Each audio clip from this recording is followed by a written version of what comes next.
سے 1.5 سال پہلے لاہور کے اندر کہا تھا، اور جو عطا تارڑ نے کہا تھا 1.5 سال پہلے، جو ججز کے بارے میں کہا تھا کہ ہم ان کا گھیراؤ کریں گے، جج کا گھیراؤ کریں گے جو اس طرح کے فیصلے دے گا. اور اس نے کہا تھا کہ ڈسٹرکٹ ایڈمنسٹریشن جو لاہور کی ہے اس کے بارے میں انہوں نے کہا تھا آپ نے ادھر ہی رہنا ہے، ان لوگوں نے چلے جانا ہے اور ہم آپ کا پیچھا کریں گے. تو مجھے بتائیں، اگر آپ سمجھتے ہیں فواد چودھری نے کوئی جرم کیا ہے تو سب سے پہلے رانا ثناء اللہ کو پکڑیں، پھر عطا تارڑ کو پکڑیں اور پھر فواد چودھری کو پکڑیں.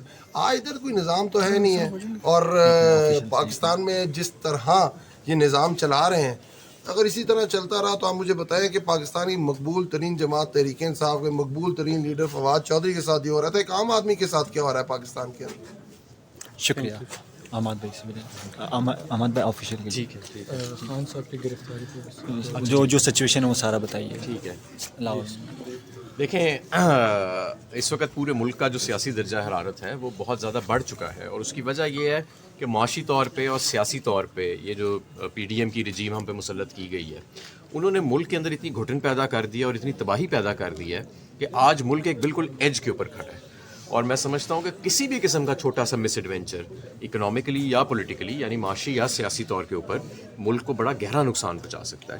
آج آپ دیکھیں کہ فواد چودھری جو ہیں ان کو جس بنیاد کے اوپر اٹھایا گیا اور جس طریقے سے اٹھایا گیا، اور پھر جو سلسلہ چلا کہ کس طرح ان کو پہلے چھپا کے لاہور کی عدالت میں لانے کی کوشش کی گئی، پھر سڈنلی ان کو لے کے پھیرتے رہے. ہائی کورٹ کے جج نے کہا، آنریبل جج نے، کہ جی ان کو میرے پاس پیش کرو، بلکہ جیسے ہی ان کا یہ آرڈر آیا وہ دوسری طرف گاڑی کا رخ کر دیا گیا، اور بالکل کوئی پرواہ کیے بغیر. اس کے بعد جج صاحب بھی مطمئن ہو گئے کہ کوئی ایسا مسئلہ نہیں تھا اگر ان کے آرڈر کو وائلیٹ کیا گیا ہو. تو یہ ساری چیزیں جو ہیں، یہ میں سمجھتا ہوں کہ ملک کے اندر جو لوگوں کے نظام اور اداروں کے اندر جو اعتماد ہوتا ہے، چاہے وہ عدلیہ کا ادارہ ہو، سیاستدانوں کے ادارے ہوں یا دوسرے ادارے ہوں، اس کے اندر لوگوں کا اعتماد ختم ہوتا جا رہا ہے. اور کیسے پھر آپ لوگوں کو کنٹرول کریں گے؟ اتنی گھٹن میں اتنی فرسٹریشن ہے لوگوں کو، اتنی مایوسی اور اتنا غصہ ہے، خاص طور پہ جو عمران خان صاحب ہیں.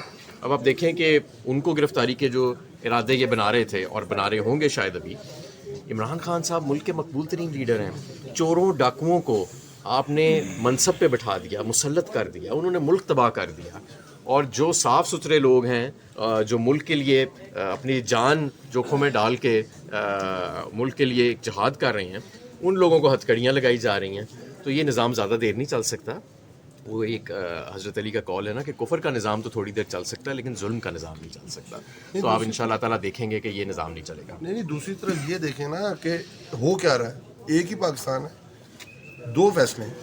ایک طرف نقیب اللہ کے جتنے مجرم تھے، رو انوار جو بہادر بچہ تھا زرداری کا، اس کو کل رہا کر دیا. نقیب اللہ کون ہے؟ نقیب اللہ وہ آدمی ہے جس کا انکاؤنٹر کیا گیا تھا.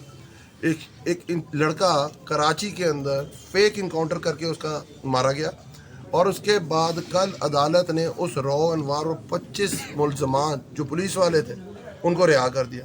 کراچی میں ایک این جی او چلاتی تھی پروین شاہی صاحبہ، آپ نے دیکھا کہ 1 مہینہ پہلے ان کے سارے مجرموں کو رہا کر دیا گیا. اب مجھے بتائیں، اور دوسری طرف فواد چودھری کو گرفتار کر لیا گیا. شہباز انگلینڈ سے آتے ہیں، پہلے ان کی بیل ہوتی ہے اور پھر وہ عدالت میں حاضر ہوتے ہیں. آپ کے سامنے جس طرح NR2 لیا گیا ہے، ایک طرف سہولت کاری دی جا رہی ہے اور دوسری طرف فسادیت کی جا رہی ہے. اس طرح نظام چل نہیں سکتا. شکریہ. Thank you.